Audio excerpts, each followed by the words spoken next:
Alléluia. Et heureusement qu'il est là. Alléluia. Et là, la semaine passée, ou plutôt l'année passée, on avait parlé des enseignements de Jésus. Oui, c'était l'année passée, sœur Ézéchiel. C'était en 2022. Alléluia. On avait commencé à parler de paraboles, on a parlé de comment le Seigneur a utilisé cette méthode d'enseignement pour apporter la vérité.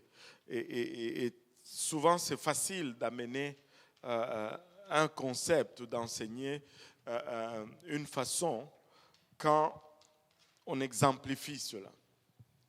Et après avoir parlé des enseignements, on va rentrer dans le chemin vers le calvaire. Et j'ai toujours trouvé cette partie de la vie du Seigneur Jésus très fascinante. Surtout quand tu commences à découvrir tout le parallèle de l'Ancien Testament et combien de choses ont été accomplies durant ce temps. Tu serais émerveillé, tu serais étonné. Il y a une étude qui est faite là-dessus, ça s'appelle The Feast of the Jews, et tu peux voir comment, même dans leur culture, il y avait beaucoup de choses qui exemplifiaient, qui typifiaient tout ce que le Seigneur a fait et a accompli sur la terre. Et aujourd'hui, on m'a envoyé une vidéo. Apparemment, l'église Saint-Laurent était aux nouvelles. Est-ce qu'il y a quelqu'un qui a cette vidéo? Wow.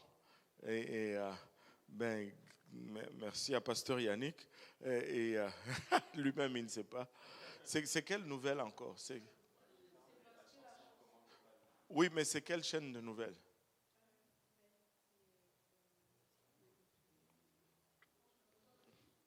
Ouais, apparemment, une chaîne de nouvelles cherchait une chanson sur YouTube et ils ont trouvé ça et c'est Saint-Laurent qui est sorti.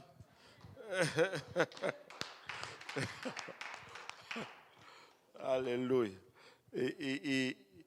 Mais bon, moi je me suis réjoui, mais je ne prends plus rien juste au premier degré là. Bon. Et, et, c'est une chaîne européenne en plus. Ah, ok. Et moi, je prends toutes ces choses comme des indicateurs. C'est quelles sont les probabilités que ce soit nous? Je ne sais pas. Anyway, ça c'est juste moi peut-être. Et je vais juste revenir sur terre. Amen. Alléluia. Et donc, après avoir enseigné, après avoir prêché, enseigné, formé les disciples pendant 3 ans et demi quasiment, l'heure du rendez-vous était arrivée. Le Seigneur est venu sur terre pour ce moment. C'est pour ça qu'il était venu. Et là, bon, il s'est mis en route maintenant vers sa destinée. Et on peut parler de ce chemin du calvaire. Quand tu vas à Jérusalem, on appelle cela la Via Dolorosa. Et il y a une place, c'est en arrière du temple, de la montagne du temple, où le Seigneur était flagellé, torturé. Et quand tu rentres là, tu vois vraiment, c'était il y avait une caserne de soldats romains là-dessus. Et on te montre à l'intérieur de cette caserne, là où il a été vraiment flagellé, où les soldats romains ont fait tout ce qu'ils lui ont infligé comme torture et tout ça, ça faisait partir d'un jeu ou d'un rituel qu'ils appellent Game of Thrones. Et c'était utilisé pour introniser le roi. Et pour eux, c'était juste un jeu, un hasard, mais un jeu très cruel. Mais c'était le couronnement du roi de rois et de seigneur qu'ils étaient en train de faire. il a vraiment accompli les deux, que ce soit du côté des Juifs, que ce soit du côté des païens. Et Jésus est le roi de tous. Il est le roi de tous. Et donc, sa destinée était vraiment scellée à Jérusalem et il s'est mis en route vers Jérusalem. Et ce qui m'a toujours fasciné, c'est que avant d'entrer dans la ville, il envoie ses disciples et leur disant, allez à telle place, vous allez trouver une ânesse sur laquelle personne n'est jamais monté, et prenez-la et amenez-la. Et son propriétaire va vous demander, hey, où est-ce que vous l'amenez? Et dites-lui que le maître en a besoin. Et il va vous laisser aller. Waouh! Je ne sais pas pour vous, mais quand je suis venu au Seigneur, ça, ce sont des choses qui me fascinaient. Quand tu commences à réfléchir là-dessus, l'âne, c'était comme le moyen de transport de l'époque. C'était comme quelqu'un avait une voiture qui n'a même pas encore conduit lui-même, parce que personne n'était jamais monté sur le dos de cet âne. Et puis 2 étrangers viennent et ils prennent ta voiture dans le contexte d'aujourd'hui. Amen. Ils entrent dans la voiture, ils démarrent. Hey, où est-ce que vous allez avec ma voiture? Et ils te répondent, le maître en a besoin. Et puis tu dis, ah ok. En tout cas, si c'est déjà, c'est pas un miracle, je ne sais pas c'est quoi. C'est extraordinaire. Ils amènent l'âne. Et là, le Seigneur monte sur le dos de cette ânesse. Et là, la procession, ils vont vers Jérusalem. Maintenant, regardez ceci. Il est le roi. Amen. Et en principe, de son temps, le roi ne montait pas sur le dos d'âne. Le roi montait sur un cheval. Parce que le cheval était le symbole de force, le symbole de l'armée. Le cheval était le symbole d'autorité et de puissance. Un roi avait le meilleur, des chevaux qui étaient des étalons. Et il allait sur un étalon, un vrai cheval de race. Mais lui, il vient sur le petit d'un âne. Ça, c'est l'indicatif de son humilité. Et s'il y a une leçon que le Seigneur nous a tellement démontré dès sa venue jusqu'à comment il est reparti, c'est son humilité. Mais je pense que c'est la leçon qui nous échappe le plus. Et il est allé, il est entré, mais comme c'était un jour particulier. On va le lire un peu. On va lire la prophétie d'abord, Zacharie 9.9. Zacharie 9.9. Et puis on va...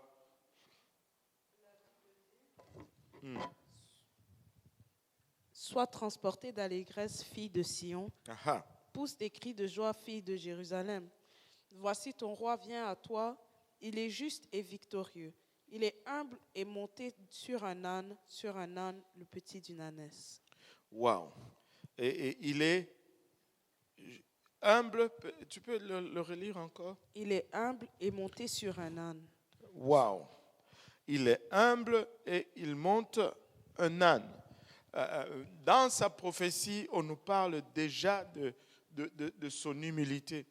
Laissez-moi vous dire, s'il y a un caractère que le Seigneur veut que nous exemplifions, c'est bien son humilité. Et là, il va entrer. On va lire, la lecture est légèrement longue, mais on va la faire quand même.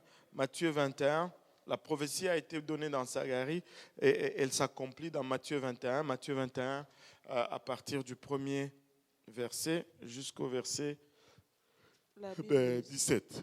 La Bible dit, lorsqu'ils approchèrent de Jérusalem et qu'ils furent arrivés à Bethphagée, vers la montagne des Oliviers, Jésus envoya 2 disciples en leur disant, allez au village qui est devant vous.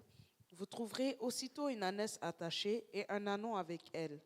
Détachez-les et amenez-les-moi. Si quelqu'un vous dit quelque chose, vous répondrez, le Seigneur en a besoin. Et à l'instant, il les laissera aller. Or, ceci arriva afin que s'accomplisse ce qui avait été annoncé par le prophète. Dites à la fille de Sion, voici ton roi vient à toi, plein de douceur, et monté sur un âne, sur un ânon, le petit d'une ânesse. Les disciples allèrent et firent ce que Jésus leur avait ordonné. Ils amenèrent l'ânesse et l'ânon, mirent sur eux leurs vêtements et le firent asseoir dessus. La plupart des gens de la foule étendirent leurs vêtements sur le chemin, d'autres coupèrent des branches d'arbres et enjonchèrent la route.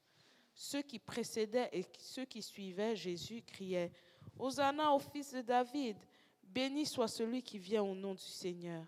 Hosanna dans les lieux très hauts. » Lorsqu'il entra dans Jérusalem, toute la ville fut émue et l'on disait « Qui est celui-ci » La foule répondait « C'est Jésus, le prophète de Nazareth en Galilée. » Jésus entra dans le temple de Dieu.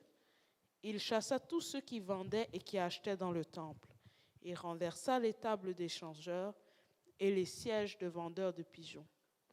Et il leur dit, il est écrit, ma maison sera appelée une maison de prière, mais vous en faites une caverne de voleurs. Des aveugles et des boiteux s'approchèrent de lui dans le temple, et il les guérit. Mais les principaux sacrificateurs et les scribes furent indignés à la vue des choses merveilleuses qu'il avait faites, et des enfants qui criaient dans le temple, Hosanna au fils de David. Ils lui dirent, entends-tu ce qu'ils disent? Oui, leur répondit Jésus. N'avez-vous jamais lu ces paroles? Tu as tiré des louanges de la bouche des enfants et de ceux qui sont à la mamelle? Et les ayant laissés, il sortit de la ville pour aller à Béthanie, où il passa la nuit. Où il passa la nuit. Et quelle histoire, encore une fois ici. Et quand on rentre vraiment dans le temps, Israël était déjà en préparation de la Pâque. Israël était en train de se préparer pour célébrer la Pâque juive. Et en préparation de cela, les gens amenaient leurs brebis sacrificielles pour l'expiation de leurs péchés.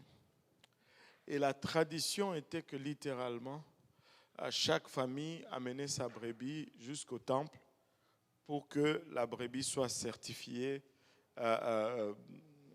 propre pour le sacrifice. Et comme il y avait plusieurs familles, les brebis littéralement étaient nommées. On mettait une plaque au cou de la brebis et on mettait le nom de la famille à laquelle elle appartenait sur cette plaque. Et les gens s'alignaient le long des rues et alors qu'on amenait ces brebis au temple. Et les gens saluaient de rameaux pour témoigner l'expression de reconnaissance pour le pardon de leurs péchés qui allait être expié par le sacrifice de ces brebis-là. Et quand le Seigneur arrive, la plupart des historiens vont te dire que la procession des brebis sacrificielles était soit avant lui ou soit après lui. Mais c'était en même temps qu'il y avait cette procession de brebis sacrificielles que la brebis qui ôte les péchés du monde est allée également au temple. Et ça, c'était 4 jours avant la Pâque. Tout comme cette brebis aussi dans l'Ancien Testament devait être examinée presque pendant 4 jours pour voir s'il n'y avait pas de défaut dans ces brebis qu'on donnait en sacrifice. Et par la suite, la Bible nous dit qu'il allait chaque jour au temple où il se faisait questionner. Et les pharisiens, les scribes le questionnaient pour voir s'il n'y avait pas de fraude dans sa doctrine, pour voir s'il n'y avait pas de défaut en lui. Exactement, c'est que le souverain sacrificateur, c'est que les sacrificateurs qui étaient au service du temple devraient examiner la brebis pour voir s'il n'y avait pas de défaut dans la brebis qu'on offrait en sacrifice. Le Seigneur a accompli tout cela mot à mot, écrit par écrit. Pendant 4 jours, il se rendait au temple et pendant 4 jours, il se faisait examiner par les sacrificateurs et les scribes et pour voir s'il n'y avait pas de défaut en lui. Vous savez quoi?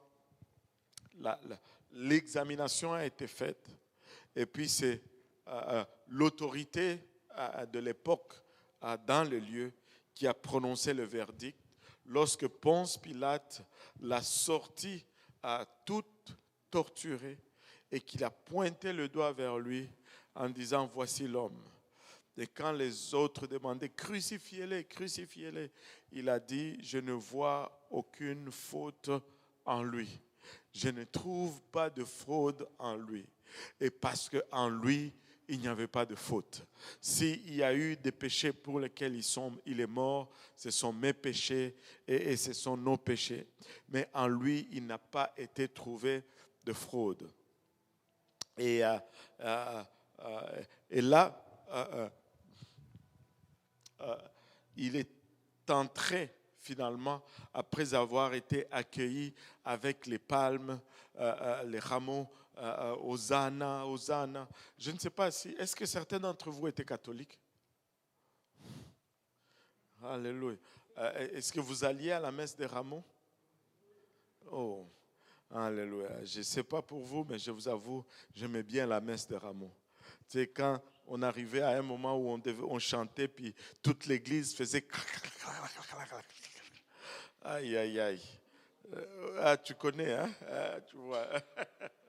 Et nous, on chantait un chant en Swahili. En tout cas, c'était une très belle chanson. Si je pouvais chanter, peut-être que Rizzi qui connaît la chanson. Non? Maureen, tu veux la chanter, la chanson? Non. Alléluia. Et la chanson disait venons, acclamons-le tous ensemble, acclamons-le. Wote tumshangilieni, twimbeni Hosanna, chantons Hosanna, Hosanna mwana wa Daudi. C'était Hosanna, le fils de David. Hosanna sifiwe. Et c'était vraiment, tu partais là. Et une très belle chanson, une très belle chanson. Et on va peut-être la chanter, un de ces 4. Alléluia. Et après cela, ils sont allés dans la chambre haute qu'on appelle, où ils ont eu le dernier repas. Il y a eu un événement là qui m'a toujours intrigué et je pense qu'en écoutant une prédication d'un de nos vieux prédicateurs, il a enseigné là-dessus et c'était tellement clair. Vous êtes-vous déjà posé cette question? Je suis sûr que vous êtes posé cette question. Jésus est à table avec les 12. Et puis la parole de Dieu dit, c'est lui qui va tremper le pain en même temps que moi, c'est celui-là qui va me trahir. En tout cas, si vous étiez là, est-ce que vous alliez même oser prendre un morceau de pain? Certainement pas. Certainement pas. Attends, mais non. Je suis rassasié. Je ne veux plus manger. Mais, tu sais, quand tu lis l'évangile de Jean, c'est avant d'arriver au moment. La Bible dit que l'apôtre qu'il aimait était penché sur sa poitrine. Allô? Et après, Jésus dit cela. Ce n'est pas qu'il ne l'a pas dit à tout le monde. Il l'a dit à celui qui était penché sur sa poitrine. Ce n'était pas une déclaration publique. Bien sûr que quand c'est écrit, tu lis, c'est comme s'il dit, c'est lui qui trempera. Non, non, non. Il a dit à celui qui était proche. Celui qui était proche. Tu sais, il faut apprendre à être proche du Seigneur. Il faut apprendre à se pencher sur la poitrine du Seigneur. Parce qu'il va dire des choses que peut-être les autres ne vont pas entendre. Mais parce que toi, tu es proche, tu vas entendre. Et là, si vous allez aujourd'hui dans la chambre haute, là où il a eu le dernier souper, honnêtement, vous allez être déçus.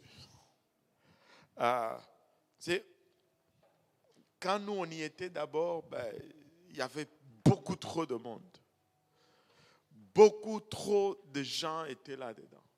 Tu aurais voulu être là et puis juste un moment de recueillement, essayer de sentir et puis se dire, le Seigneur est passé par ici.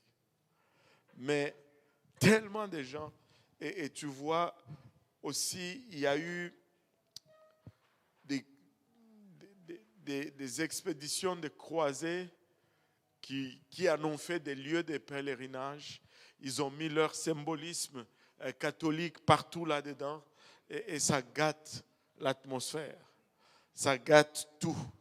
Si tu vas à l'église de Nativité, là où ils disent c'est là où il était né, ils ont bâti une grosse cathédrale là-dessus.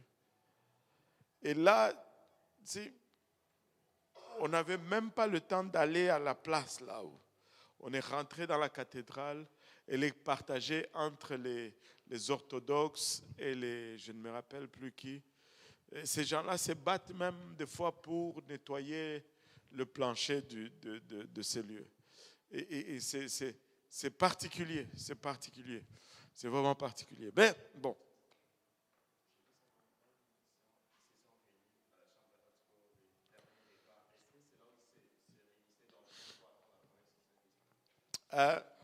Il y en a qui disent que c'est la même place, il y en a qui disent que ce n'est pas la même place. Parce qu'il y a... ça, c'est des choses que tu vas... Quand tu vas aller en Israël, là, tu vas en Israël, non? Catherine n'a pas dit oui. Peut-être.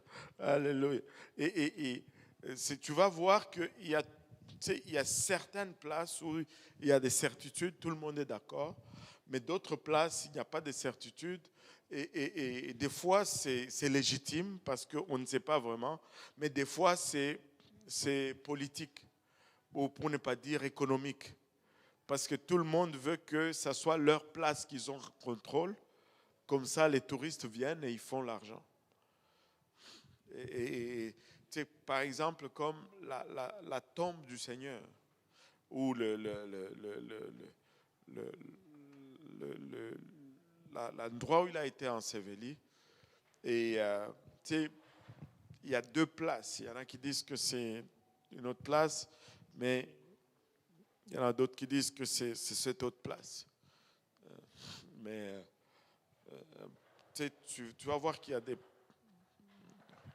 Et partout, tous les endroits qui sont significatifs, la plupart des endroits, il y a des grosses églises. Grosses églises. À Bethléem, on n'est même pas allé dans cette église-là, où c'était la maison de Marie, où l'ange Gabriel était, mais là, c'est une grosse église. Capernaum, la maison de Pierre, ou la belle-mère de Pierre, on va dire. Tu vois les excavations archéologiques qui sont en dessous, Mais au-dessus de la maison de Pierre ou de la belle-mère de Pierre, on a construit une église catholique sur des poteaux. Là. Il y a une église catholique sur des poteaux. Et quand tu rentres dans cette église, c'est au milieu, c'est un plexiglas que tu peux voir en dessous. Là, tu vois la maison de... Vous gâtez l'affaire. Vous gâtez l'affaire. Le sermon sur la montagne, il y a, tu sais, il y a des chapelles, il y a des églises là-dessus. Mais quand tu vas sur des sites archéologiques, tu te retrouves. Tu vois ce qui est biblique. Mais il faut toujours, tu sais, il y a toujours des choses à côté. Et je vous encourage encore une fois, tu sais, il faut aller en Israël. C'est comme si tu marches littéralement dans la Bible. Et il y a de ces sites qui te transportent littéralement. Et on était sur le mont on appelle cela mont précipice. Vous savez, dans Jean chapitre 8, là où il a dit, avant qu'Abraham ne fût, je suis, ils ont voulu le saisir, ils voulaient le saisir pour le précipiter de la montagne. Mais il s'est échappé parce que ce n'était pas encore son heure. Son heure n'était pas encore arrivée. Et tu sais, tu arrives à cette place, il n'y a rien. On te dit, c'est ici. Et tu vois tout tu ne peux pas ne pas être transporté. Tu vois. Et donc, c'est ça. Et c'est dans la salle où ils ont eu le dernier repas, le Seigneur a encore donné un enseignement profond sur l'humilité. Et il a assis ses apôtres et il a pris un bassin d'eau et il a commencé à leur laver les pieds. Quand il est arrivé à Pierre qui est toujours celui qui est vocal, il dit, « Ah, Seigneur, moi, me laver les pieds, jamais. Je ne vais jamais te laisser faire ça. » Et le Seigneur lui dit, ben, si tu ne me laisses pas faire ça, tu ne prendras pas part à ce que j'ai. Il dit, bon, ok Seigneur, mais non seulement les pieds, mais lave-moi tout entier alors, parce que ne te limite pas aux pieds. Mais tu vois l'attitude de Pierre.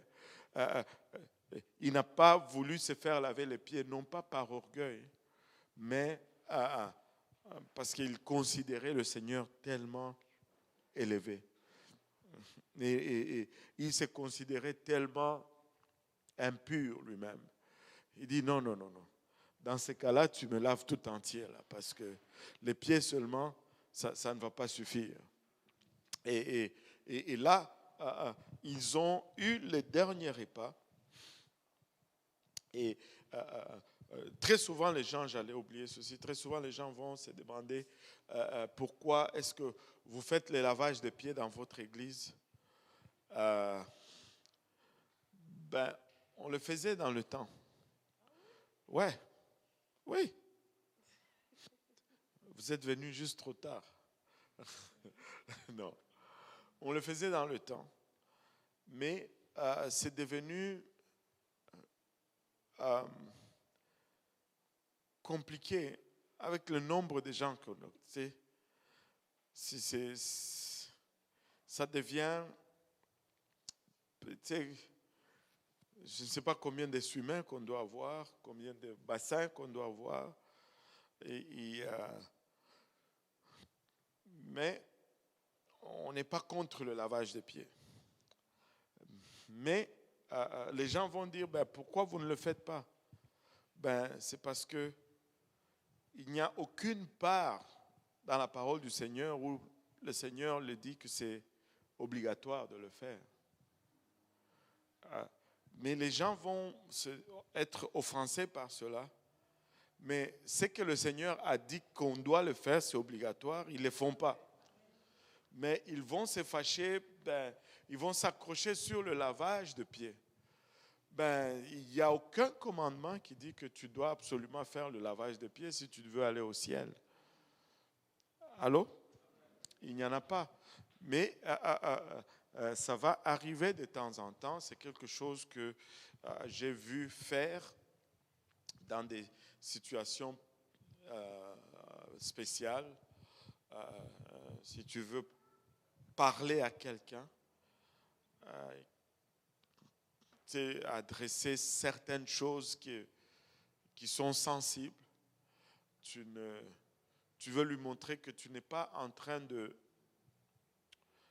le diminuer ou de l'insulter. Tu te rabaisses d'abord toi-même en lui lavant les pieds. Et là, tu lui parles d'une position d'humilité et non d'une position de supériorité. Tu vois? J'ai déjà vu cela être fait. Mais ce n'est pas un commandement qui est relié à notre salut d'une quelconque façon. On va lutter contre la sanctification, mais on veut seulement laver les pieds. Mais ça ne marche pas là. Ça ne marche pas. Et voilà. Et tu avais une question, Sœur Manuela? Non, ça a été répondu. Alléluia. Et donc, c'est ça. Ils sont allés dans le jardin de Gethsémani. On va lire un peu Matthieu 26, 36 à 44. La Bible dit, là-dessus, Jésus alla avec ceux dans un lieu. Là-dessus, Jésus alla avec eux dans un lieu appelé Gethsémani. Et il dit aux disciples, asseyez-vous ici pendant que je m'éloignerai pour prier. Il prit avec lui Pierre et les 2 fils de Zébédée, et il commença à éprouver de la tristesse et des angoisses. Il leur dit alors, mon âme est triste jusqu'à la mort. Restez ici et veillez avec moi. Puis, ayant fait quelques pas en avant, il se jeta sur sa face et pria ainsi. Mon Père, s'il est possible que cette coupe s'éloigne de moi, toutefois, non pas ce que je veux, mais ce que tu veux. Et il vint vers les disciples qu'il trouva endormis, et il dit à Pierre, vous n'avez donc pu veiller 1 heure avec moi? Veillez et priez, afin que vous ne tombiez pas dans la tentation. L'esprit est bien disposé, mais la chair est faible.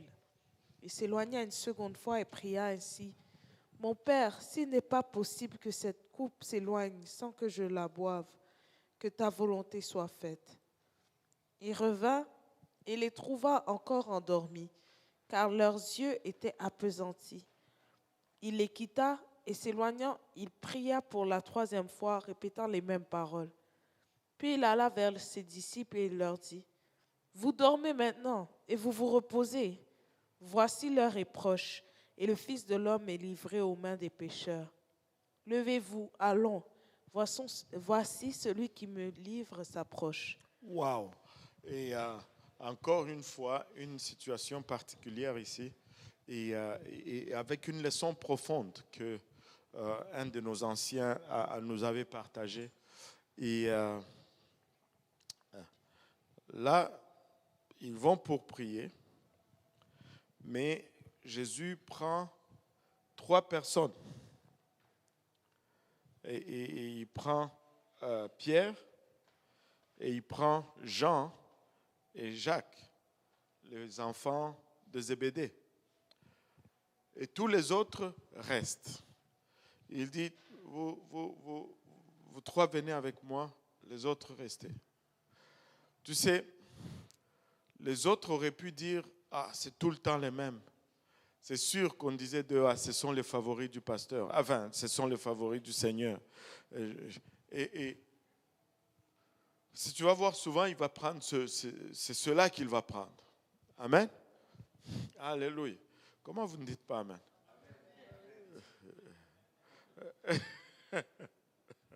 Alléluia. Et là, il va avec eux. Mais je ne sais pas si vous avez remarqué une chose ici.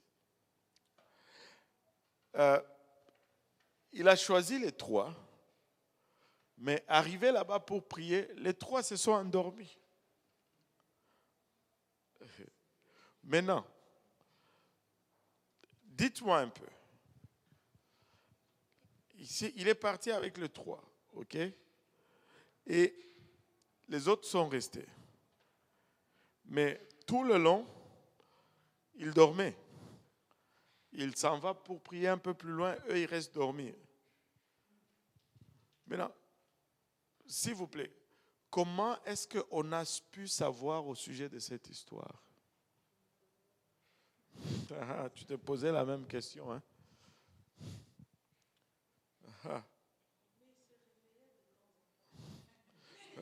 Leurs yeux étaient apaisantis. Les gars, ils n'avaient aucune idée de ce qui s'est passé là. Voilà. Tu sais, un de nos anciens a suggéré ceci et il l'a suggéré en donnant d'autres exemples. Ce n'était pas quelque chose de chercher ailleurs, mais une leçon profonde. Jésus a choisi, toi, tu viens. Regarde, ce n'est pas parce qu'il a choisi cela que je suis obligé de ne rien voir ou de ne rien vivre. Matthieu sûrement les a suivis. Il s'est faufilé en arrière. Mais lui, il était tellement intéressé par ce qu'il arrivait qu'il n'a pas pu dormir. Il a tout écrit, il a tout écrit, il a tout écrit parce qu'il a tout observé. Il y a un moment où Jésus est rentré dans une salle. Il a dit, tout le monde dehors, on ferme la porte. Alléluia, mais ce ne sont pas ceux qui étaient dedans qui ont transcrit. Sûrement, il était à la fenêtre en train de voir. Waouh, c'est ce qu'il fait. Regarde, tu sais, on sent... Au lieu d'être offensé, il a choisi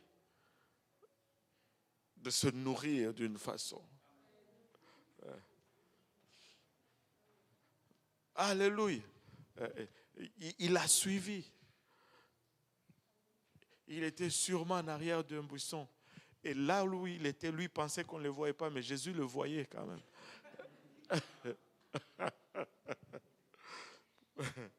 Et tu sais, en d'autres termes,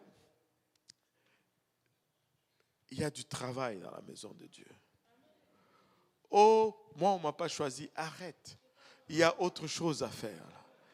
Il y a plein de choses à faire dans la maison de Dieu. Alléluia.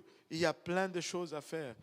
Regardez, à chaque fois qu'il y a neige là, il y a un banc de neige qui ferme l'entrée là. C'est, je vois personne prendre une pelle et dégager ce moton là afin que Pasteur Graham, quand il vient, il puisse entrer avec sa voiture. Personne.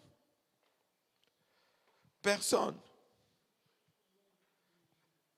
Il y a 800 personnes qui rentrent ici par semaine. Là. Personne ne prend une pelle et puis, oh, on ne m'a pas choisi. Non. Regarde. Bon, je vais sortir de là parce que je ne veux pas avoir de problème. Alléluia. Et donc, on peut. On peut. Tu sais, et dans...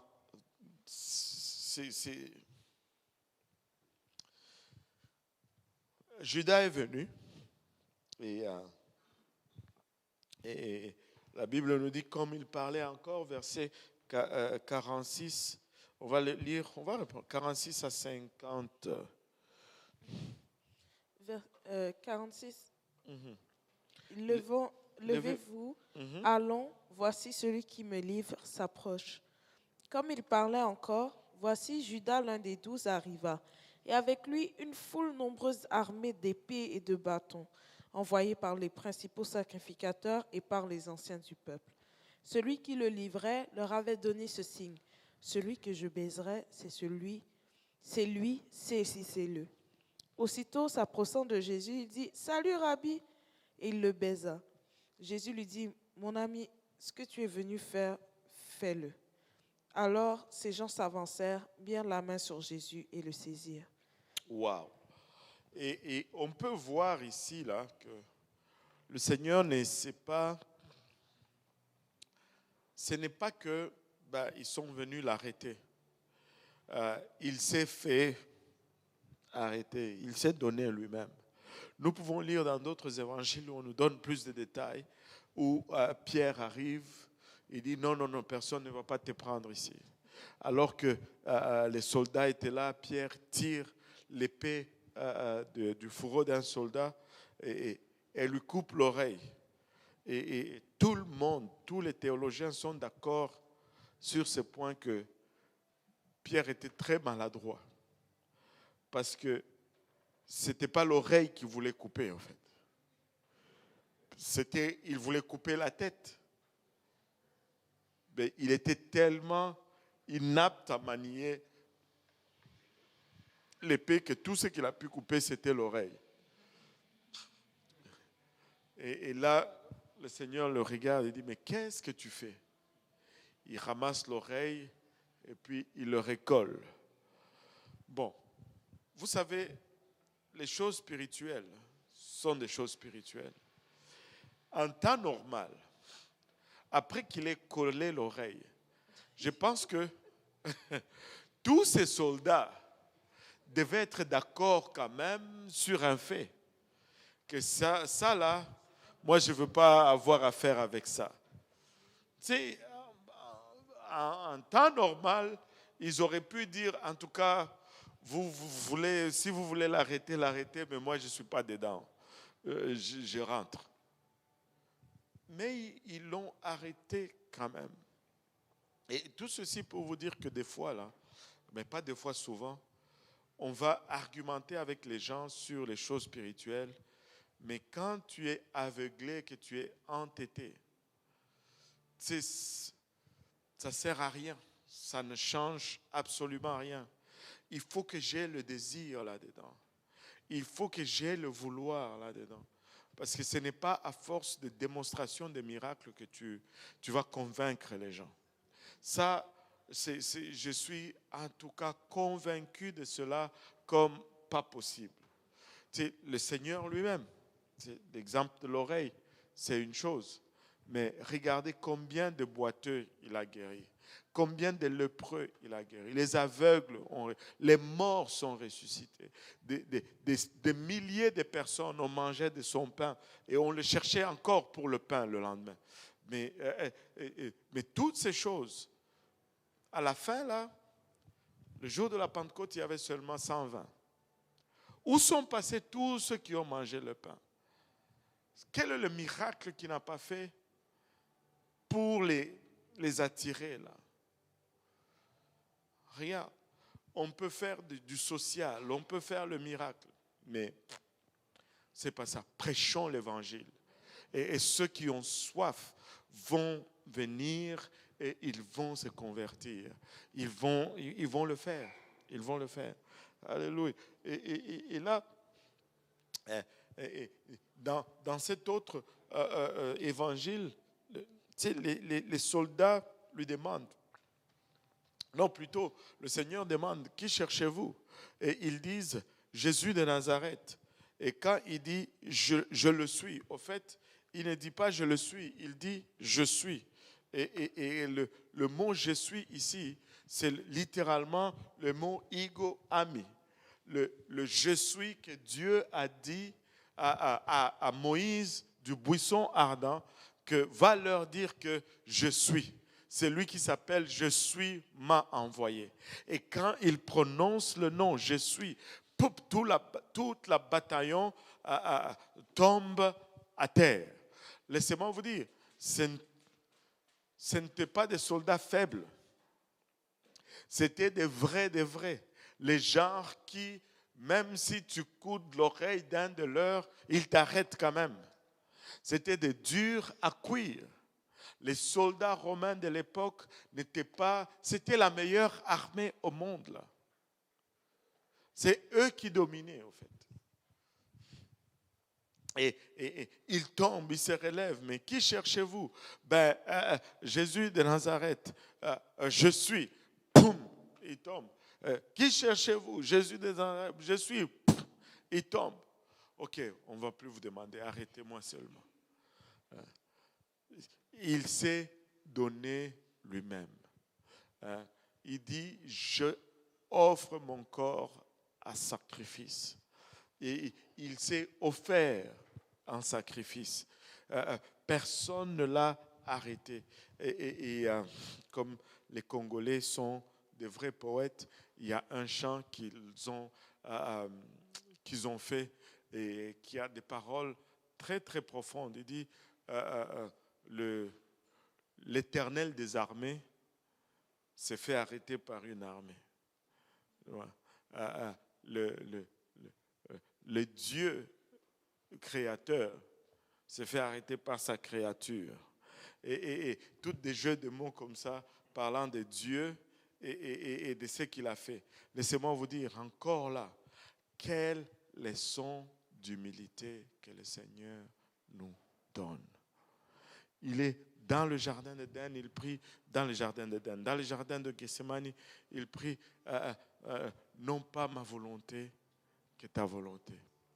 Et il aurait pu, en claquant de doigts comme ça, mettre fin à tout cela. Mais non, non, non. Alléluia. Il est allé jusqu'au bout. Il a été trahi. Il a été amené. Oui. Il y a une question? Une petite question en retard. En fait, en retard. C'était de savoir, est-ce que c'est parce que les soldats ne connaissaient pas le Seigneur Jésus que Judas a dit, celui que je vais baiser, c'est celui-là? Oui, certes, ils ne le connaissaient pas. Il y a de bonnes raisons pourquoi ils ne le connaissaient pas.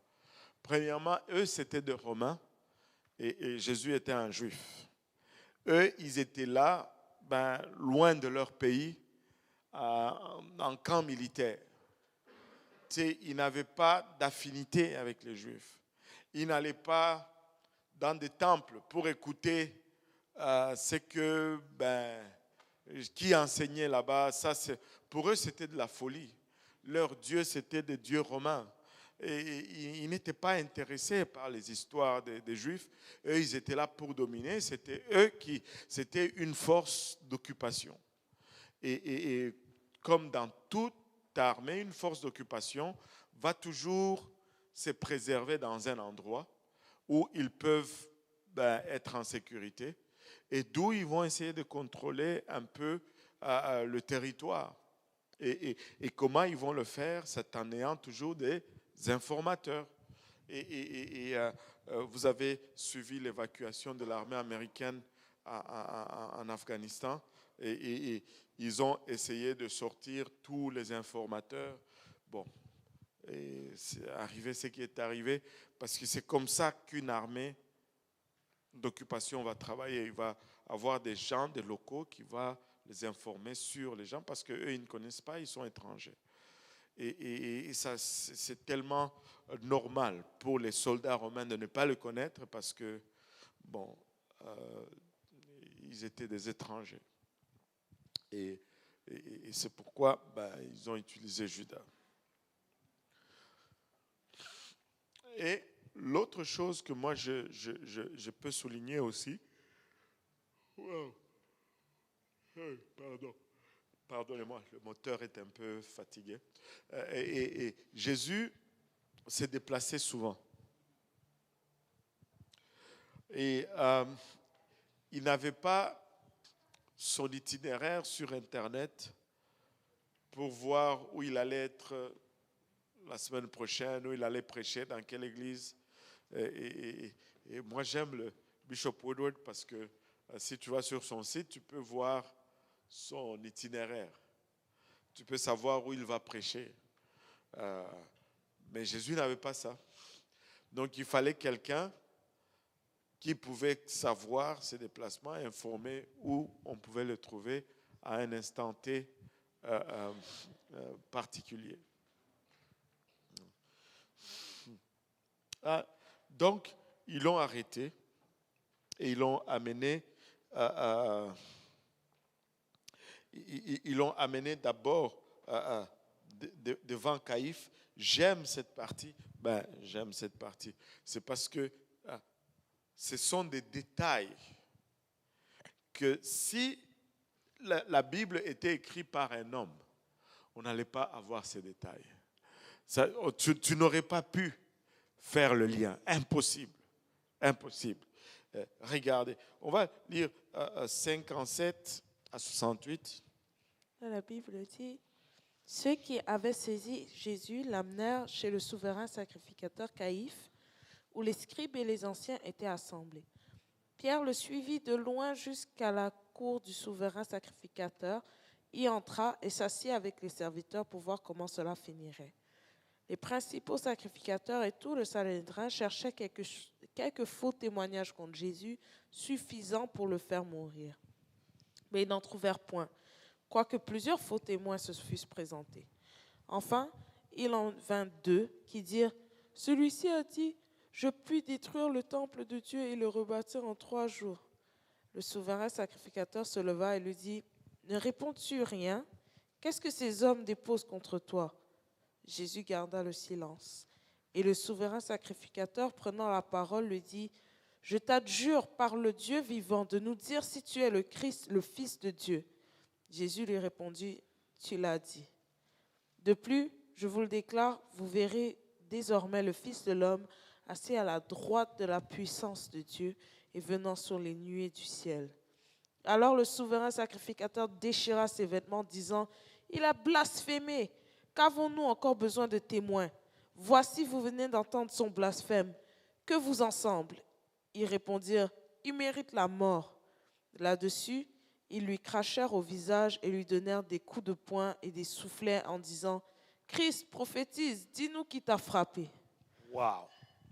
Wow. Quel passage particulier. Et là, on amène le Seigneur chez le souverain sacrificateur. Et là où il y a un semblant de procès d'abord qui est fait au niveau religieux. Et on cherche des témoins pour le condamner. Et la seule chose qu'on trouve, c'est que quelqu'un dit, celui-ci il a dit, il peut détruire le temple en 1 jour et le rebâtir dans 3 jours. Ok, bon, je comprends l'importance du temple. Amen. Ok, même si on ne veut pas faire attention à ce qu'il disait vraiment. Bon, si quelqu'un vient ici, il passe devant l'église, il dit, moi je peux détruire cette église en 1 jour et puis le rebâtir dans 3 jours. Enfin, je ne pense pas que ce soit un crime qui mérite d'être mis à mort. Au pire, tu as juste menti. Allô? Mais c'est le témoignage qu'ils avaient. Waouh! Il avait dit ça, mais en fait, il n'est pas capable de le faire. Donc, on va le tuer. Oh mon Dieu, si c'était ça, nous serions tous morts ici. Parce qu'il y a plein de choses que nous avons dit, que nous sommes loin d'être capables de le faire. Allô? Donc, c'était tellement faible, tellement nul. Et là, celui-ci a dit, je puis détruire le temple. Et Jésus garda silence, parce que ça ne valait pas la peine. Et là, et le souverain sacrificateur prenant la parole lui dit, je t'adjure par les dieux vivants de nous dire si tu es le Christ, le Fils de Dieu. Ça n'a rien à voir, ça n'a plus rien à voir avec le temple. Parce que cette accusation-là ne tenait pas là. Et probablement qu'on avait payé ce type-là pour dire ça. En tout cas, cet argent n'était pas rentable. Et quand il a dit que tu es le Christ, le Fils de Dieu, Jésus lui répondit, tu l'as dit. C'est pas moi qui l'ai dit, c'est toi qui le dis. Hein. Souvent nous disons ça. Quelqu'un te dit quelque chose, c'est toi qui l'as dit, si toi tu l'as dit. C'est pas moi. En d'autres termes, je ne suis pas en train de me vanter moi-même. Hein, c'est toi qui confirmes ce que tu es en train de dire. Et lui, en plus, il dit cela et il était le souverain sacrificateur. C'était comme l'homme le plus important en Israël en ce temps-là. C'est lui qui faisait l'expiation des péchés du peuple. C'est lui qui était là pour intercéder pour le peuple. C'est un peu comme le pape pour l'Église catholique. On va dire ça. Mais il dit cela. Et là, et le Seigneur répond, de plus je vous le déclare, vous verrez désormais le Fils de l'homme assis à la droite de la puissance de Dieu. Alléluia. Il dit assis à la droite de la puissance de Dieu. Ça nous permet vraiment de relier avec ce que Étienne va voir et pourquoi on va les crucifier, enfin le lapider, et venant sur les nuées du ciel. Alors le souverain sacrificateur, il déchire ses vêtements. Blasphème, il a blasphémé. Mais quand il fait cela, c'était prophétique. Quand il fait cela, en fait, la loi déclare que le souverain sacrificateur ne doit jamais se dévêtir devant le peuple. Et s'il fait cela, il perd son sacerdoce. Et en faisant cela, le sacerdoce a pris fin. Sa souveraineté n'était plus. C'était juste en théorie par la suite. Mais pratiquement devant Dieu, il n'était plus souverain sacrificateur et le sacerdoce est passé de Aaron à Melchisédek. Le sacerdoce est passé de Caïphe à Jésus. Jésus est devenu automatiquement le souverain sacrificateur en fonction parce que celui qui était là s'est rendu inapte pour la fonction. Alléluia. C'est pourquoi il était lui-même l'agneau et il est lui-même le lion. Il est lui-même la brebis sacrificielle, il est lui-même le souverain sacrificateur. Jésus est lui-même la porte et il est lui-même le temple. Il est le chemin. Jésus est tout. Et si nous avons besoin de quelque chose, c'est Jésus qui l'est. Alléluia. Alléluia. Et là, vous venez d'entendre son blasphème, que vous semble? Et ils répondirent, il mérite la mort. En tout cas, quelle question, comment on dit? Une question chargée. Tu poses une question et tu donnes la direction pour la réponse. Il dit, il a blasphémé. Qu'avons-nous encore besoin de témoins? Voici, vous venez d'entendre ce blasphème. Donc, tu as déjà dit. Après, tu demandes, que vous semble-t-il? Non, tu as déjà dit. Ils répondirent, il mérite la mort.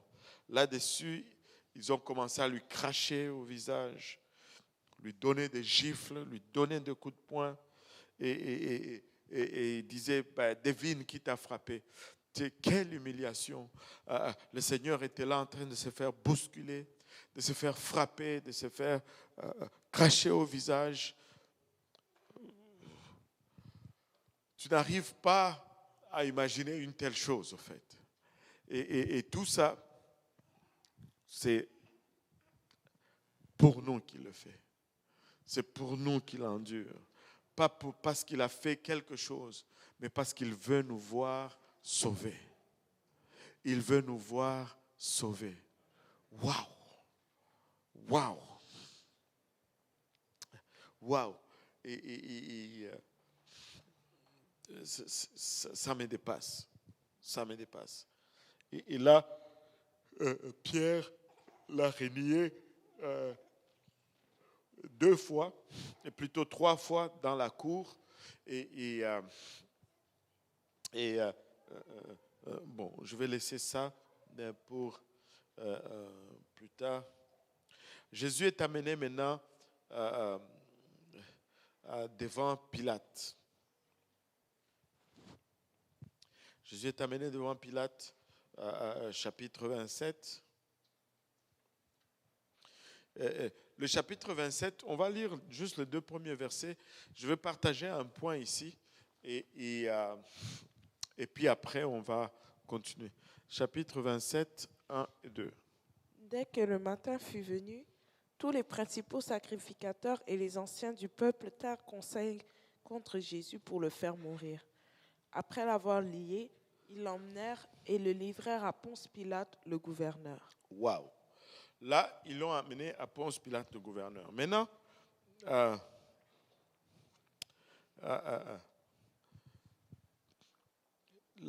Matthieu nous parle du fait que Judas s'est pendu ici. OK? Il y a plusieurs théories qui circulent là concernant ça. Parce que quand tu vois le livre des Actes, ce n'est pas la même description de la mort de Judas. Amen?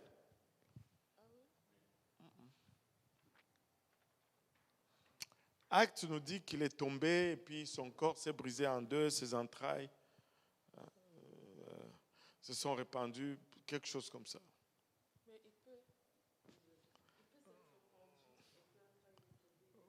Ouais, tout à fait. Tout à fait. Et c'est probablement ça l'explication. Mais mon point, ce n'est pas, c'est le temps. Bon. Déjà, Judas, quand tu vois tous les apôtres, ils étaient combien? 12? Alléluia, oh, vous connaissez votre Bible. Ils étaient 12. Maintenant, des 12 apôtres, il y en avait un seul qui venait de la Judée. Il y en avait 11 qui étaient galiléens.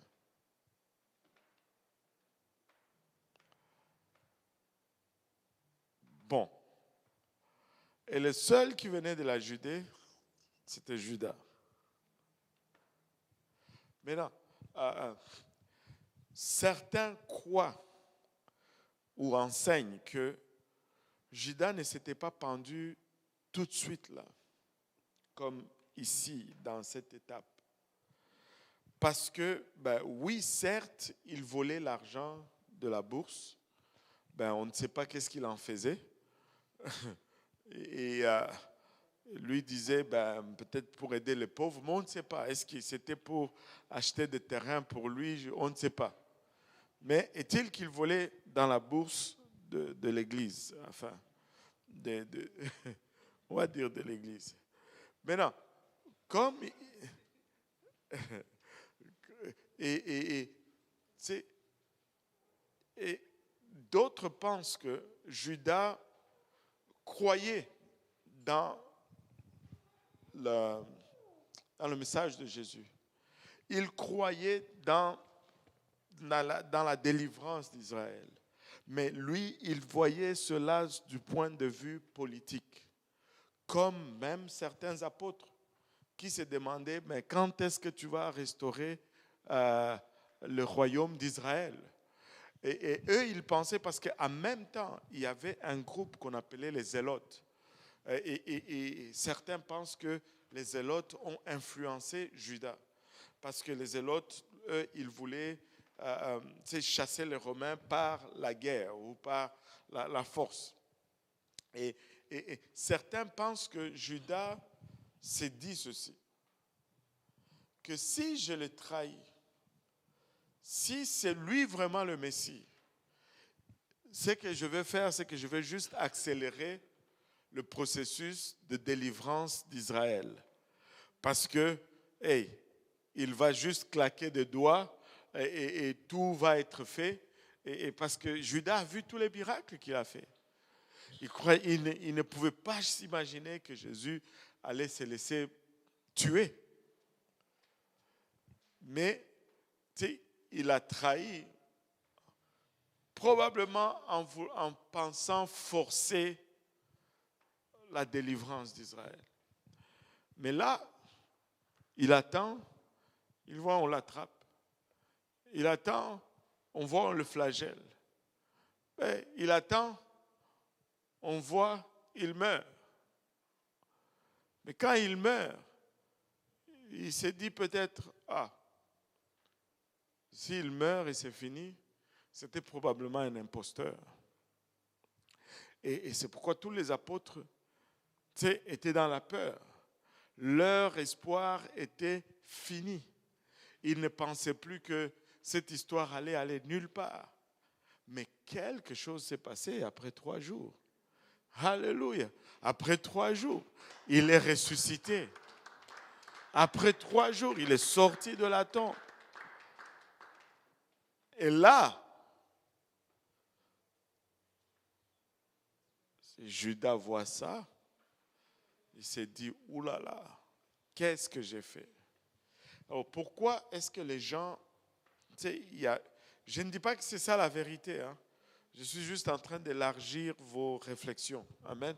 Et là, pourquoi on dit cela? C'est parce que c'est seulement, en un seul moment, c'est seulement lorsque les apôtres étaient sur le mont des Oliviers, alors que Jésus montait au ciel, quand les anges les ont interpellés, je veux voir un peu votre connaissance, qu'est-ce qu'ils ont dit? Quels sont les premiers mots que les anges ont dit? Non, avant cela. Non, avant cela. Qu'est-ce que quelqu'un? Hommes galiléens. C'est la première fois qu'on les appelle Galiléens. Parce que si Judas était là, on n'allait pas les appeler hommes galiléens. Judas n'était pas là. Judas n'était plus là. Moi, je crois que ce qui a tué Judas, c'est plus sa culpabilité. Et à quelque part, tu peux le comprendre. Imagine-tu, c'est toi qui as trahi. Non, je ne veux même pas continuer la phrase. C'est lourd à porter. Mais certes, s'il se répand, je sais que le Seigneur le pardonne. Et je sais que le Seigneur le pardonne s'il se répand. S'il se dit, je ne veux pas aller en enfer. Seigneur, aie pitié de moi. Le Seigneur va lui dire, je te pardonne. Je te pardonne. Et donc, certes, Judas s'est senti mal parce que même l'argent qu'il a vendu, le Seigneur, il est allé le retourner, mais personne ne voulait plus de cet argent. Personne ne voulait plus de cet argent. Et même le mettre dans l'offrande de l'église, ils n'ont même pas voulu. Waouh! Regardez le verset 3. Alors Judas, qui l'avait livré, voyant qu'il était condamné, se repentit et rapporta les 30 pièces d'argent aux principaux sacrificateurs et aux anciens, en disant, j'ai péché en livrant le sang innocent. Ils répondirent, que nous importe, cela te regarde. Waouh! Et c'est toujours ça. Hein? Écoutez, quand quelqu'un veut tomber, il va toujours essayer d'accrocher quelqu'un d'autre. Mais j'ai déjà vu des gens qui tombent et puis ils se relèvent. Mais ceux qui l'ont suivi dans leur chute ne se sont jamais relevés. Ne se sont jamais relevés. Et tu sais, là, quand il allait vers eux maintenant, au lieu de la compassion, quand ils étaient là pour lui donner l'argent, sûr qu'il l'amadouait, sûr qu'il lui faisait voir comment il était l'homme de la situation, par qui Israël allait peut-être se défaire d'un faux prophète, blablabla, et tout le discours. Mais là, il vient maintenant en détresse. Qu'est-ce que ça nous importe? Ça, ce n'est pas notre problème, ça, c'est ton problème. Regardez, il faut faire attention. Faire attention.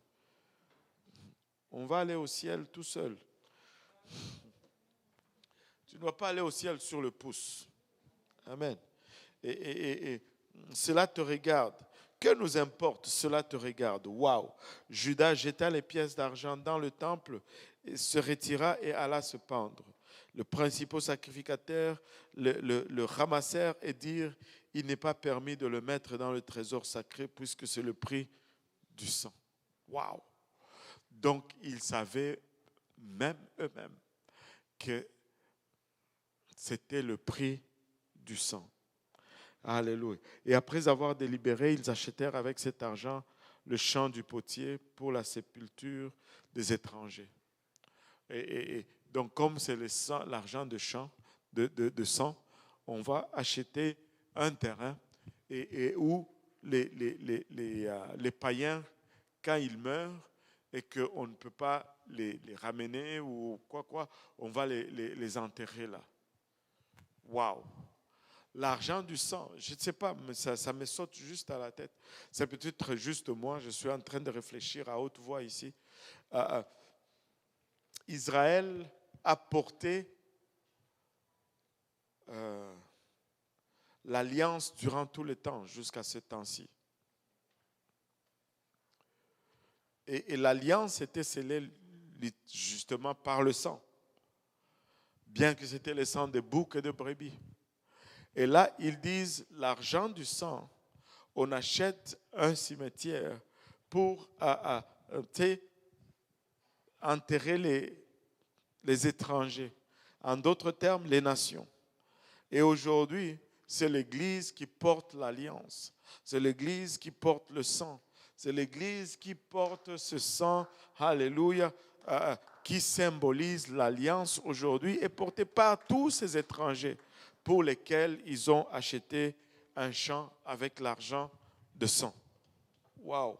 Et vous savez, et après, et c'est pourquoi ce champ a été appelé champ de sang jusqu'à ce jour. Alors s'accomplit ce qui avait été annoncé par Jérémie, le prophète. Ils ont pris les 30 pièces d'argent, la valeur de celui qui a été estimé, qu'on a estimé de la part des enfants d'Israël, et les ont donnés pour le champ du potier, comme le Seigneur me l'avait ordonné. Waouh! Waouh, waouh, waouh! Et maintenant, voyons, le Seigneur est amené devant Pilate. Voyons un peu devant Pilate, verset 11. Jésus comparut devant le gouverneur. Le gouverneur l'interrogea en ces termes, « Es-tu le roi des Juifs ?» Jésus lui dit, « Tu le dis. » Mais il ne répondit rien aux accusations des principaux sacrificateurs et des anciens. Alors Pilate lui dit, « N'entends-tu pas de combien de choses il t'accuse ?» Et Jésus ne lui donna de réponse sur aucune parole, ce qui étonna beaucoup le gouverneur. Ça a étonné le gouverneur. Pourquoi? Parce que normalement, en principe, quelqu'un qui sait que sa condamnation est à mort, il va beaucoup parler pour essayer de s'innocenter. Même lorsqu'il n'est pas innocent, il va parler. Parce qu'on espère toujours qu'à force de parole, on va convaincre les gens. Mais lui, il était silencieux. Comme la brebis qu'on mène à la boucherie. Amen. Et on va continuer. Et verset 15. À chaque fête, le gouverneur avait coutume de relâcher un prisonnier, celui que demandait la foule. Ils avaient alors un prisonnier fameux nommé Barabbas. Comme il était assemblé, Pilate leur dit, « Lequel voulez-vous que je relâche, Barabbas ou Jésus qu'on appelle Christ ?» Car ils savaient que c'était par envie qu'ils avaient livré Jésus. Pendant qu'il était assis sur le tribunal, sa femme lui fit dire qu'il n'y ait rien entre toi et ce juste, car aujourd'hui j'ai beaucoup souffert en songe à cause de lui. Les principaux sacrificateurs et les anciens persuadèrent la foule de demander Barabbas et de faire périr Jésus. Le gouverneur, prenant la parole, leur dit, « Lequel des deux voulez-vous que je vous relâche ?» Ils répondirent, « Barabbas. » Pilate leur dit, « Que ferai-je donc de Jésus qu'on appelle Christ ?» Tous répondirent, « Qu'il soit crucifié. » Le gouverneur dit, « Mais quel mal a-t-il fait ?» Et ils crièrent encore plus fort qu'il soit crucifié. Waouh! Ouais, crucifiez-le, crucifiez-le. Je ne sais pas si vous vous rappelez les films qu'on voyait quand on était petit. Crucifiez-le, même des petits vieux avec des dents qui manquent dans la bouche. Crucifiez-le, crucifiez-le. Et vous vous rappelez? C'était pas mon imagination là.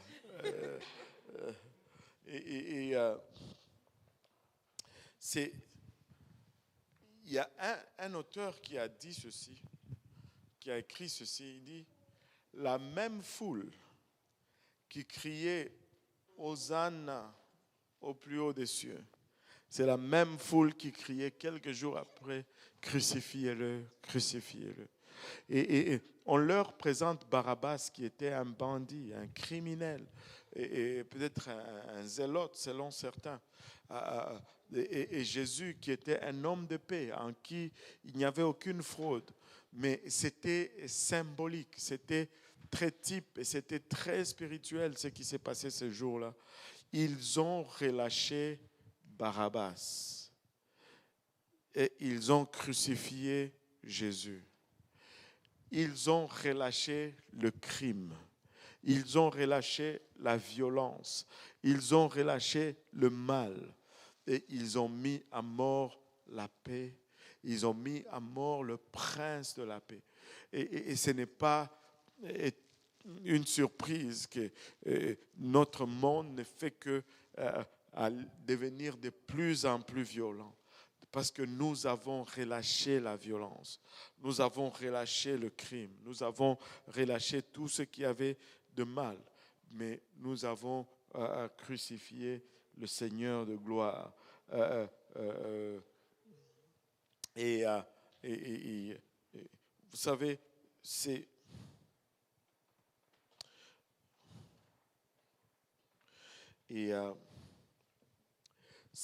quelque chose. Et si vous suivez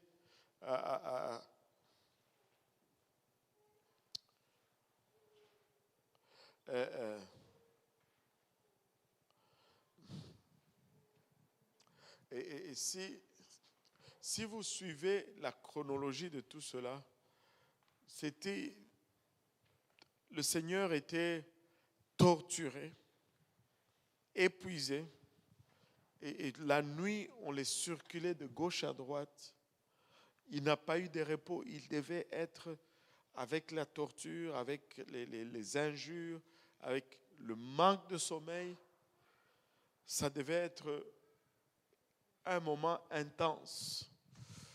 C'est humainement parlant, tu aurais même pu mourir avant même d'arriver à cette croix-là.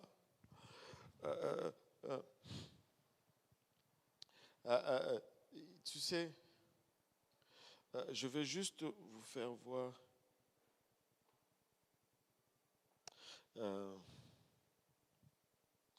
Non, je pense que ça c'est dans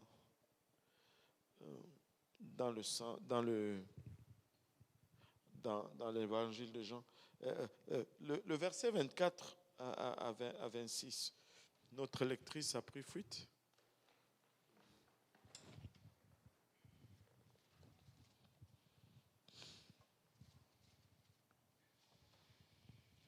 « 27, 24. » Ok. On commence au verset 24. Ouais. C'est ça. Pilate, voyant qu'il ne gagnait rien, mais que le tumulte augmentait, prit de l'eau, se lava les mains en présence de la foule et dit, « Je suis innocent du sang de ce juste. Cela vous regarde. » Et tout le peuple répondit, « Que son sang retombe sur nous et sur nos enfants. » Alors Pilate leur relâcha Barabbas et après avoir fait battre de verge Jésus, il le livra pour être crucifié. Wow. Maintenant, regardez ceci. Pilate, voyant qu'il ne gagnait rien, mais que les bruits augmentaient et jusqu'à ce qu'ils ont commencé à dire, selon Jean probablement, que ben, si tu le relâches, tu es ennemi de César. Parce que lui, il s'est fait roi des Juifs. Nous, notre roi, c'est César. Jusqu'où il pouvait aller, juste pour avoir leur volonté. Et Pilate a pris de l'eau, il s'est lavé les mains en présence de la foule, et c'est devenu un geste très populaire.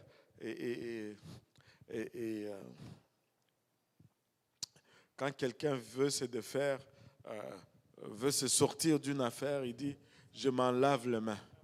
Ça là, ce n'est plus moi. Je t'ai dit, tu n'as pas voulu écouter. Moi là, je me lave les mains, c'est fini. On est tous devenus des Pilates. Alléluia. Et regardez ceci. Il dit, je suis innocent du sang de ces justes. Moi, je ne suis pas là-dedans, je me lave les mains. C'est là, vous regardez. Mais ils en avaient tellement après le Seigneur que regardez ce qu'ils disent. Et tout le peuple répondit que son sang retombe sur nous et sur nos enfants. Waouh! Que son sang retombe sur nous et sur nos enfants. Vous savez, c'est toujours... C'est quand tu lis le livre des Actes, chapitre 5, qu'est-ce qu'ils ont commencé à dire aux apôtres? Arrêtez de prêcher au nom de cet homme, parce qu'à chaque fois que vous prêchez à son nom, vous faites retomber son sang sur nous. Mais vous vouliez que ce sang retombe sur vous. Laissez maintenant. Vous ne pouvez pas l'avoir des deux côtés là. Tu ne peux pas. Vous ne peux pas. Et là, oui. Ben, ça veut dire que la condamnation, la culpabilité de sa mort retombe sur nous. C'est ce que ça veut dire. Quand il dit ceci, quand Pilate dit, je m'en lave les mains, si lui s'en lave les mains, c'est-à-dire il refuse de prendre cette responsabilité. Maintenant, qui va prendre cette responsabilité? C'est pourquoi dès qu'il dit, je m'en lave les mains, et ceci vous regarde, et ils ont dit que ce sang retombe sur nous. Nous prenons cette responsabilité. Nous assumons cela. Il le disait parce que tout ce qu'ils voulaient, c'est voir Jésus mort. C'est tout ce qui les intéressait là. Qu'il meure tout simplement. Et sûr, ils n'ont pas calculé toutes les conséquences parce qu'après, ils ont commencé à vouloir refuser cette responsabilité. Et en d'autres termes, ils étaient en train de dire chaque fois que vous prêchez au nom de cet homme, vous nous rendez coupables de sa mort. C'est ça qu'ils ont dit en disant, vous faites retomber son sang sur nous. Et vous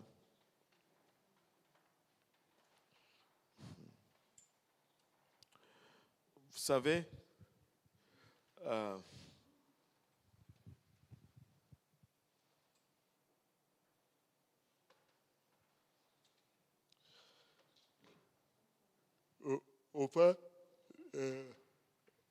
on va regarder versets 27 à 31. On va finir avec ça. Les soldats du gouverneur conduisirent Jésus dans le prétoire et ils s'assemblaient autour de lui pour toute la cohorte. Ils lui ôtèrent ses vêtements et le couvrirent d'un manteau écarlate. Ils tressèrent une couronne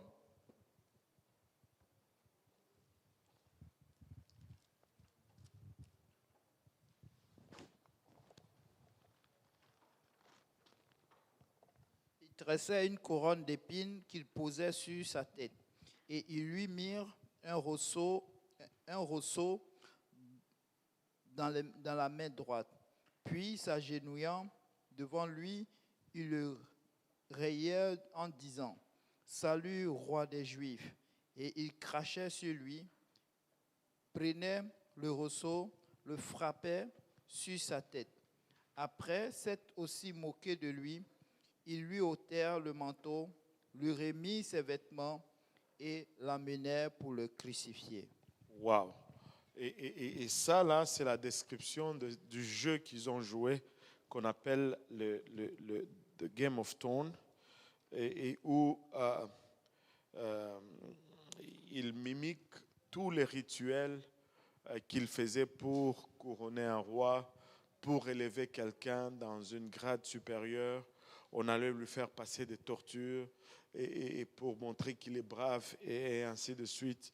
Et c'est comme ça que ont été les jours qui ont précédé la crucifixion du Seigneur ici sur terre. Et on va s'arrêter là pour aujourd'hui. Je ne sais pas s'il y a des questions. S'il y a des questions, on va les regarder rapidement. Mais on va aller à la croix le lundi prochain. Et en Israël, ce qu'on appelle la Via Dolorosa, c'est le chemin que le Seigneur aurait pris. Et tu arrives à une place où ils disent que c'était la maison de Simon, comment on appelle ça? Simon de Sarène, c'est lui qui a aidé à porter la croix du Seigneur. Ils disent que c'était là sa maison. Et quand tu passes à côté de cette maison, il y a les murs qui forment cette maison. Ils disent qu'il y a une pierre là où le Seigneur avait mis sa main. Et maintenant, tout le monde qui vient, il touche à cette pierre. Il touche à cette pierre. Et je vous dis, après toutes ces années, ça fait un creux vraiment dans la pierre. Là. Ça fait un creux dans la pierre. Je ne sais pas si j'ai la photo, mais je vais chercher tout à l'heure. Je vais vous montrer. Ça fait un creux. C'est juste à force de toucher. Juste à force de toucher. Ouais, ça fait un creux dans la pierre. Quelque chose. Anyway, est-ce qu'il y a des questions? S'il n'y a pas de questions, le doyen va nous conclure en prière. Prions Dieu ensemble. Papa, nous te louons, nous te rendons grâce, nous te disons merci. Merci encore une fois, Papa, pour ta présence, Papa.